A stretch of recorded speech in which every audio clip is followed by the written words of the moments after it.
આજકાલ વિવાહ થાય એટલે તરત જ 2 મહિનામાં તો નવી વહુ પિયરમાં જઈને બેસી જાય છે અને પતિને કહેવા લાગે છે કે તમારે મારી જરૂર હોય તો તમારા મા બાપ અને પરિવારને તમારે છોડવો પડશે, નહીતર હું નહીં આવું. આ ક્યાંનો રિવાજ છે? મા બાપની સેવા કોઈને કરવી નથી. મિત્રો, આવી જ વાતને સાર્થક કરતો એક વિડીયો આગળ આવશે. વિડીયોને પૂરેપૂરો જોજો અને સાંભળજો, અને સારો લાગે તો બીજા મિત્રોને શેર જરૂર કરજો. જય શ્રી કૃષ્ણ. મિત્રો, આજની કહાની અત્યારે સમાજમાં ચાલતા એક જટિલ પ્રશ્ન વિશેની છે. આજે દરેક વ્યક્તિ સુખીથી રહેવા માંગે છે, પોતાની પાછલી જિંદગી સુખીથી વિતાવવા માંગે છે, પરંતુ શું આવું ખરેખર શક્ય હોય છે? દરેક વ્યક્તિ સુખી પરિવારની કલ્પના કરે છે, પરંતુ આપણે પહેલા એ જાણવું પડશે કે સુખી પરિવાર એટલે શું? સુખી પરિવાર એટલે કે જેમ એક મંદિરમાં અલગ અલગ ભગવાનની મૂર્તિઓ બિરાજમાન હોય છે, એવી જ રીતે ઘરમાં દાદા દાદી, મા બાપ, કાકા કાકી, ભાઈ બહેન અને પૌત્ર આ બધા રહેતા હોય છે. એને સુખી પરિવાર કહેવાય છે. આજકાલ વિવાહ થાય એટલે તરત જ 2 મહિનામાં તો નવી વહુ પિયરમાં જઈને બેસી જાય છે અને પતિને કહેવા લાગે છે કે તમારે મારી જરૂર હોય તો તમારા મા બાપ અને પરિવારને છોડવા પડશે, નહીતર હું નહીં આવું. આ ક્યાંનો રિવાજ છે? મા બાપની સેવા નથી કરવી, ફક્ત પતિ જોઈએ છે, પરંતુ પતિને જન્મ આપનાર તે મા બાપ જ હોય છે, અને એ મા બાપને જ સાથે નથી રાખવા. અને પતિ કદાચ એવું કહી દે કે મારે તારા ભાઈ બહેન નથી જોઈતા, સસરા નથી જોતા, અને જો તારે તારા પિયર વાળો જોતા હોય તો તું ચાલી જા તારા પિયરમાં. તો શું થાય? મિત્રો, આજની કહાની ખૂબ જ જ્ઞાનવર્ધક અને મોટિવેશનલ કહાની બનવાની છે, અને વિશ્વાસ કરો કે આ કહાની સાંભળ્યા બાદ તમે તમારા આંસુ નહીં રોકી શકો. એટલે મારી તમને વિનંતી છે કે કહાની શરૂ કરીએ એ પહેલા વિડીયોને લાઈક કરજો, શેર કરજો, અને નવા હો તો ચેનલને સબસ્ક્રાઇબ કરી અમને ફોલો અને કમેન્ટ બોક્સમાં હર હર મહાદેવ લખી દેજો, જેનાથી ભગવાન મહાદેવની કૃપા આપણા પર બનેલી રહે. અને કહાનીને અંત સુધી ધ્યાનથી સાંભળજો, કેમ કે અધૂરી કહાની સાંભળવાથી અધૂરું જ્ઞાન જ પ્રાપ્ત થાય છે. અને આપણે સૌ જાણીએ છીએ કે અધૂરું જ્ઞાન ક્યારે પણ જીવનમાં કામ આવતું નથી, અને આવું જ્ઞાન હંમેશા નુકસાનકારક જ સાબિત થાય છે. ચાલો શરૂ કરીએ આજની કહાની. એક ગામમાં એક નાનો પરિવાર રહેતો હતો, જેમને એકનો એક દીકરો હતો. દીકરાનું નામ કાનજી હતું. કાનજીના પિતાજી માવજીભાઈ ખેતીવાડીનું કામ કરતા હતા, અને એમની પત્ની કંચનબેન સાથે ખેતરમાં કામ કરતા હતા, અને કાનજીને સ્કૂલે મૂકવા પણ જતા હતા. કાનજીને ભણાવવા માટે કંચનબેન અને માવજીભાઈ રાત દિવસ મહેનત કરતા હતા. તેમણે નક્કી કર્યું હતું કે કાનજીને ભણાવી ગણાવીને ખૂબ મોટો માણસ બનાવવો છે. અને આ બાજુ ગામના લોકો એવું કહેવા લાગ્યા કે માવજીભાઈ, હવે તો તમારા છોકરાની ઉંમર થઈ ગઈ છે, એટલે સારી કન્યા શોધી અને એના વિવાહ કરાવી દો, એટલે કંચનબેને વહુ આવી જાય અને આરામ મળી જાય. માવજીભાઈ ગામવાળાની વાત સાંભળીને કહ્યું કે તમારી વાત સાચી છે. કાનજીની માએ આખી જિંદગી ખૂબ જ કામ કર્યું છે, હવે વહુ આવે તો આરામ મળે અને ભગવાનનું નામ લેવાય. આવું કહીને માવજીભાઈ ઘરે આવ્યા અને કંચનબેનને વાત કરી કે કાનજી માટે કન્યા જોવા માટે તૈયારી કરીએ. કંચનબેન કહે, હા, તમારી વાત સાચી છે, હવે બસ આપણે કાનજીને પરણાવી દઈએ એટલે આપણા ઉપરથી ભાર હળવો થઈ જાય. કાનજીની વહુ આવે એટલે આપણે બધી જવાબદારી એને સોંપીને 4 ધામની યાત્રા કરવા માટે નીકળી જઈશું. આવું વિચારીને તેમણે કાનજી માટે કન્યા શોધી લીધી. સગાઈ પણ થઈ ગઈ, અને પછી થોડા સમય બાદ વિવાહ પણ કરાવી દીધા. વહુને ઘરે લઈ આવ્યા. કાનજીની પત્નીનું નામ રાધા. 1 મહિનામાં જેટલો સમય પસાર થયો, એક દિવસ કાનજીની પત્ની રાધાના મમ્મીનો ફોન આવ્યો. એટલે રસોઈ બનાવતી હતી અને રસોઈનું કામ પડતું મૂકીને ફોનમાં વાતો કરવા લાગી. માવજીભાઈ અને કંચનબેન ખેતરથી ઘરે આવ્યા અને જોયું કે રાધા તેની મમ્મી સાથે વાતો કરે છે. એટલે આજે હું જાતે જ જમવાનું બનાવી લઉં. કંચનબેને રસોડામાં જઈને જોયું તો શાક સુધારેલું હતું, લોટ બાંધવાનો બાકી હતો, અને તેલ ગરમ થઈને ધુમાડો કરતું હતું. આ જોઈને કંચનબેને ગેસ બંધ કર્યો અને રાધાને બૂમ પાડી. રાધાએ કહ્યું, શું છે? કંચનબેને કહ્યું, બેટા, રસોઈ બનાવતી બનાવતી ફોનમાં વાતો કરવા બેસી ગઈ. એનો વાંધો નહીં, પણ ગેસ તો બંધ કરાય ને. અને અમારે 1 વાગે જમવાની ટેવ છે. હું પહેલા ખેતર જતી હતી ત્યારે રસોઈ બનાવીને જતી હતી, પરંતુ હવે તું આવી ગઈ એટલે હવે રસોઈનું કામ તને સોંપ્યું છે. આ સાંભળીને રાધાએ કહ્યું, મમ્મી, સોરી, ભૂલ થઈ ગઈ. પછી કંચનબેન અને રાધાએ ભેગા મળીને રસોઈ બનાવી અને બધા ભેગા મળીને જમવા બેઠા. ત્યારબાદ રાધાએ એની મમ્મીને ફોન કર્યો અને બધી વાત કરી. રાધાની મમ્મીએ ફોનમાં શું કહ્યું ખબર નહીં, પરંતુ 3 દિવસ બાદ રાધાએ બોલવાનું શરૂ કરી દીધું. કાનજી સાથે ઝઘડા કરવા લાગી, કંચનબેન સાથે ઝઘડા કરવા લાગી અને માવજીભાઈ સામે ઊંચા અવાજથી બોલવા લાગી. આ બધું રોજ સવારે શરૂ થઈ જતું હતું અને સાંજ સુધી ચાલતું હતું. હવે રાધાએ વિવાહ બાદ સાસરિયામાં તબાહી મચાવી દીધી હતી અને આખરે એના પતિને લઈને અલગ રહેવા જતી રહી. કાનજીએ પણ રાધાનો સાથ આપ્યો અને મા બાપને મૂકીને જતો રહ્યો. 1 વર્ષ પછી એના ઘરે દીકરાનો જન્મ થયો. એ ખુશ થઈ ગયો અને આખા ગામમાં મીઠાઈઓ વહેંચી અને એના સાસુ સસરા અને શાળાને નવા કપડાં લઈ આપ્યા. પરંતુ એના મા બાપને ખબર પણ ના પડી કે અમારા ઘરમાં વારસદારનો જન્મ થયો છે. એક દિવસ કંચનબેન બજારમાં જતા હતા ત્યારે અચાનક સામે જોયું તો કાનજી અને રાધા ગાડીમાં બેસીને જઈ રહ્યા હતા અને એમના હાથમાં એક બાળક હતું. આ જોઈને કંચનબેન રાજી થઈ ગયા અને કાનજી કરીને બૂમ પાડી રાધાએ કહ્યું, મમ્મી તમને બોલાવે છે, તમે એની સામે ન જોતા જલ્દી ગાડી ચાલુ કરો. એટલે કાનજી તરત જ ગાડી ચાલુ કરીને ત્યાંથી નીકળી ગયો. કંચનબેને ઘરે આવીને માવજીભાઈને બધી વાત કરી. માવજીભાઈએ કહ્યું, અરે તું સાવ ભોળી છે, આપણો કાનજી હવે આપણો નથી રહ્યો, મને બધી જ ખબર છે, પણ તને દુઃખ થાય એટલે હું તને કહેતો નહોતો. કંચનબેન અને માવજીભાઈ આમને આમ દિવસો પસાર કરવા લાગ્યા. ઉનાળે વરસાદી માહોલમાં અને શિયાળાની ઠંડીમાં કામ કરતા કરતા જિંદગી પસાર કરવા લાગ્યા. આવું કરતા કરતા 20 વર્ષ નીકળી ગયા. હવે કાનજીને છોકરો મયુર પણ વિવાહ કરવાને લાયક થઈ ગયો હતો. એક નજીકના ગામમાં રતિલાલની પોતરી હતી જેમનું નામ અંજલિ હતું. તેની સાથે મયુરની સગાઈની વાત કરી. રતિલાલને પણ ખબર પડી કે મયુર માવજીભાઈ અને કંચનબેનનો પૌત્ર છે, તો તેમણે છોકરાને જોયા વગર હા પાડી દીધી. રતિલાલ ગાડી લઈને માવજીભાઈના ઘરે આવ્યા અને કહ્યું, રામ રામ માવજીભાઈ. માવજીભાઈએ કહ્યું, આવો રતિલાલ, કેમ છો? મજામાં? આજે મારા ગરીબના ઘરે તમે કેવી રીતે ભૂલા પડ્યા? ત્યારે રતિલાલે કહ્યું, અમીરી ગરીબીમાં હું નથી માનતો ભાઈ, આપણે હવે વેવાય થયા. માવજીભાઈએ કહ્યું, વેવાય કેવી રીતે? ત્યારે રતિલાલે કહ્યું, હા ભાઈ, તારા પૌત્ર મયુરના મારી પૌત્રી અંજલિ સાથે વિવાહ નક્કી કર્યા છે અને તું અજાણ્યો બને છે. આ સાંભળીને માવજીભાઈએ કંચનબેનને બૂમ પાડી અને કહ્યું, ગોળ દાણા લાવો અને મોં મીઠું કરાવો, આપણા કાનજીના દીકરા મયુરના વિવાહ નક્કી થયા છે. આ સાંભળીને કંચનબેન ગુસ્સે થઈ ગયા અને કહ્યું, બસ કરો હવે. એટલે રતિલાલ ઊભા થઈ ગયા અને કહ્યું, બેન શુભ પ્રસંગે કેમ આવા શબ્દો બોલો છો? ત્યારે કંચનબેને બધી વાત રતિલાલને કહી દીધી. આ સાંભળીને રતિલાલને આઘાત લાગ્યો અને તેમણે માવજીભાઈને કહ્યું, આટલું બધું થયું, પણ હું તો એવું જ સમજતો હતો કે બાપ દીકરો જુદા રહે છે, પણ પરિવાર તો એક જ છે ને. માવજીભાઈ રડી પડ્યા અને કહ્યું, મારા ભાઈ, મારી માળાના મોતીડા વિખેરાઈ ગયા છે. તારી અંજલિ આવીને આ માળાના મોતી પોરવી દે, બસ એવી ભગવાનને પ્રાર્થના કરું છું.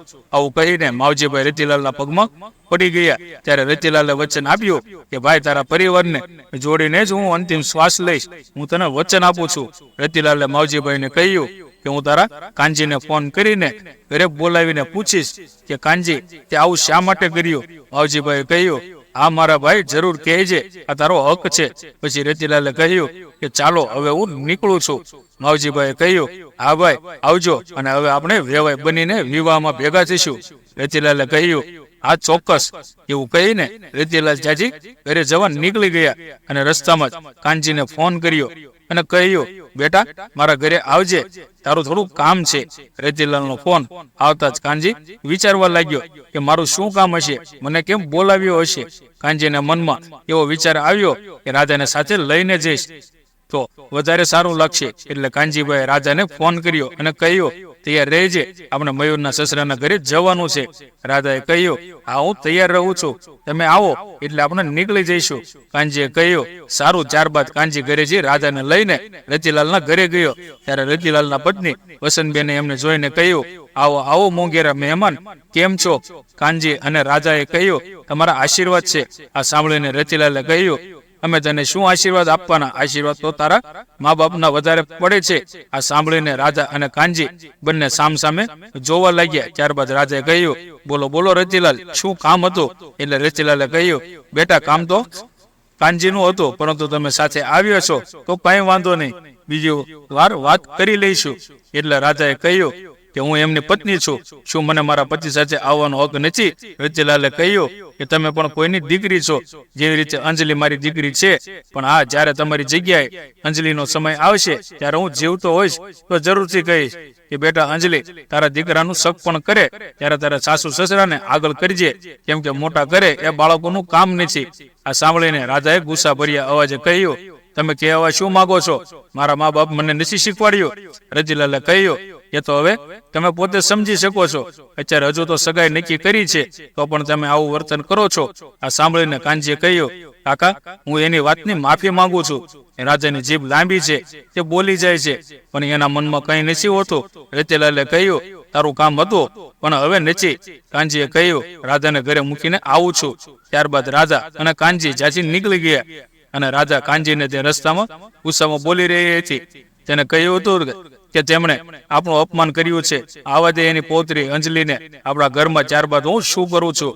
એને ખબર પડશે કે કાનજી ચૂપચાપ ગાડી ચલાવતો રહ્યો અને ઘર આવી ગયું. રાજાએ જોરથી ગાડીનો દરવાજો ખોલ્યો અને પછાડ્યો અને ઘરમાં જતી રહી. આ જોઈને મયુરે કહ્યું, પપ્પા, મમ્મીને શું થયું? કાનજીએ કહ્યું, કંઈ નહીં, તડકામાં તપી ગઈ છે. ત્યારબાદ કાનજી જમીને સૂઈ ગયો અને સાંજે 5 વાગ્યે ઉઠીને નાઈ ધોઈને રતિલાલના ઘરે આવ્યો અને રતિલાલને કહ્યું, બોલો કાકા, શું કામ હતું? રતિલાલે કહ્યું, મયુર અને અંજલિના વિવાહ થઈ જાય એટલે મારી ઈચ્છા પૂરી થઈ જશે. પછી મને ભગવાન બોલાવી લે તો પણ વાંધો નથી. એટલે કાનજીએ કહ્યું, એવું કેમ કહો છો? કંઈ નહીં જાય તમને. દરેક મા બાપની ઈચ્છા હોય છે કે મારી દીકરો અને દીકરીના વિવાહ બસ સુખી રહે. હું અને રાજા પણ બસ તમારી અંજલિમાં વહુ નહીં પણ દીકરીને જોઈએ છે. બસ અંજલિ અમારા ઘરમાં આવીને તમારું ઘર સંભાળી લે એટલે હું એને રાધાની જવાબદારીમાંથી મુક્ત થઈને 4 ધામની યાત્રા કરવા નીકળી જઈએ. આ સાંભળીને રતિલાલે કહ્યું, એટલી બધી આશાઓ છે, એટલો વિશ્વાસ છે મારી અંજલિ ઉપર કે તું ઘરની બધી જવાબદારીમાંથી મુક્ત થઈ જઈશ. એટલે કાનજીએ કહ્યું, એ અમારા ઘરની લક્ષ્મી છે. હવે અમે મયુરને ભણાવ્યો, ગણાવ્યો, મોટો કર્યો અને આજે મારી સારી એવી નોકરી કરે છે. એનો પગાર પણ સારો છે. મેં અને રાધાએ ઘણા ભોગ આપ્યો છે. કાકા, હવે વિચાર્યું કે બસ અંજલિ આવે અને અમારું આંગણું શોભાવે. એટલે રતિલાલે કહ્યું, પણ આજકાલની વહુઓનો કોઈ ભરોસો નથી હોતો. વિવાહ થયા નથી કે અલગ થયા નથી. એટલે કાનજીએ કહ્યું, કાકા, એ તો સંસ્કાર સારા હોવા જોઈએ અને સારા ઘરની છોકરીઓ આવું ન કરે. અને રહી વાત અલગ થવાની, તો એ તો દીકરાઓ વિચારવું જોઈએ કે નાનપણથી એના મા બાપે તડકામાં તપીને તેમને છાંયો આપ્યો હોય અને પેટે પાટા બાંધીને એમને ઉછેરીને ભણાવ્યા ગણાવ્યા હોય. એક દીકરો પોતાની પત્નીને આવતા જ આ બધું કેમ ભૂલી જાય? એટલે રતિલાલે સરસ જવાબ આપ્યો કે બેટા, જેમ તું રાજા આવ્યા પછી તારા મા બાપને ભૂલી ગયો. આ સાંભળીને કાનજી દંગ રહી ગયો. રતિલાલે કહ્યું, આ બેટા, તું આજે બાપ બન્યો ત્યારે તને સમજાયું કે મા બાપ સંતાન માટે શું કરે છે, અને એ જ સંતાન તમને છોડીને ચાલી જાય ત્યારે એમની ઉપર શું વીતે છે એ ફક્ત એક દીકરો અને બાપ જ સમજી શકે છે. કાનજી રતિલાલના પગમાં પડી ગયો અને રડવા લાગ્યો. તેમણે કહ્યું કે કાકા, તમે મારી આંખો ખોલી દીધી, હું ભટકી ગયો હતો, મને માફ કરો. રતિલાલે કહ્યું, તારા મા બાપ પાસે જઈને માફી માંગ, તું એમનો ગુનેગાર છે.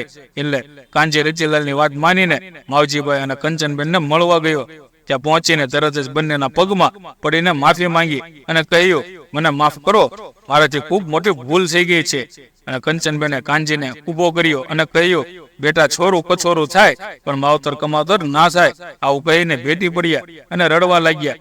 કાનજીને પોતાની ભૂલ સમજાઈ ગઈ હતી, પણ રાધા ખૂબ જીદ્દી અને ચાલાક હતી. તેમણે કાનજીને ફોન કર્યો, પરંતુ કાનજી નો મોબાઈલ ગાડીમાં ન હતો, તેથી રિંગ સંભળાઈ નહીં. થોડી વાર બાદ રાધાએ રતિલાલને ફોન કર્યો અને કહ્યું કે કાનજી ક્યાં છે? રતિલાલે કહ્યું કે ઘરે આવી જશે.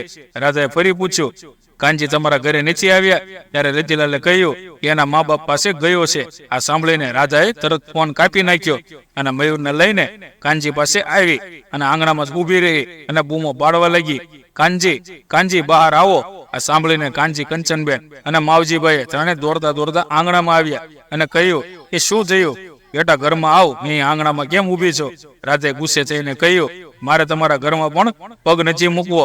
મારા પતિને મારી પાસે મોકલી દો, આટલું હું જતી રહીશ તો પોલીસ સ્ટેશન ફોન કરીને તમને બધાને અંદર કરાવી દઈશ. આ સાંભળીને કાનજી રાધા પર ગુસ્સે કરીને કહ્યું, બસ હવે ઘણું થયું. હવે મને સમજાઈ ગયું છે કે માવતર કોને કહેવાય છે.